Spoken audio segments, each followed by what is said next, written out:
Ашлык, ялангачлык, сугыш ачысы.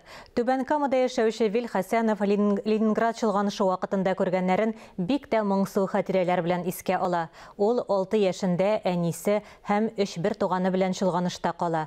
Ветеран күңелендә онытылмаслык ис калдырган вакыйгалар турында сөйли.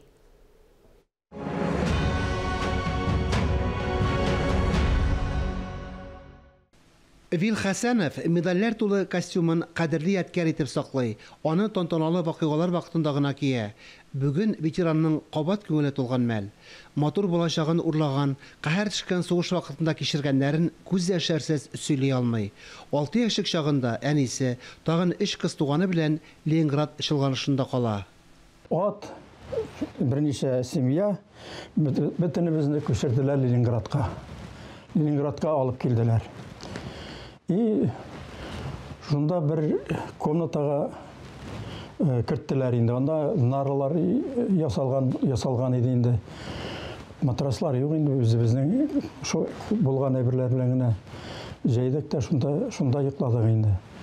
И шул анда бик салкын иде инде. И төтен чыгадыр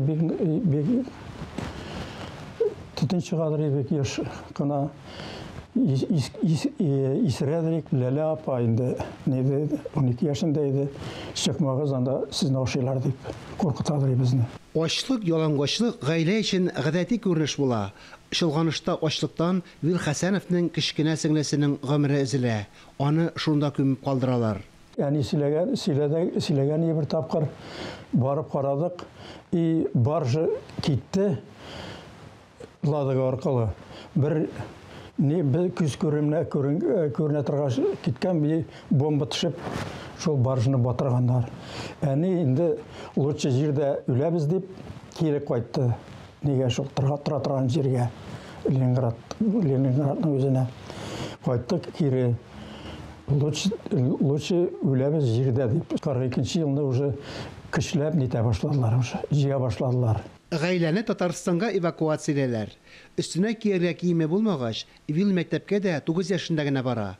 Хатирәләрен ул еш кына Түбән Кама укучыларына да сөйли. Альбомында инде сугыштан соңгы чор фотосурәтләре урын алган. Ул шахтада эшли, 2 ул үстерә. Хәзер ветеранга 86 яшь. Фанис Мөхәммәтов, Рушания Сибатова, Рафаэль Ракипов, Татарстан яңалыклары, Түбән Кама.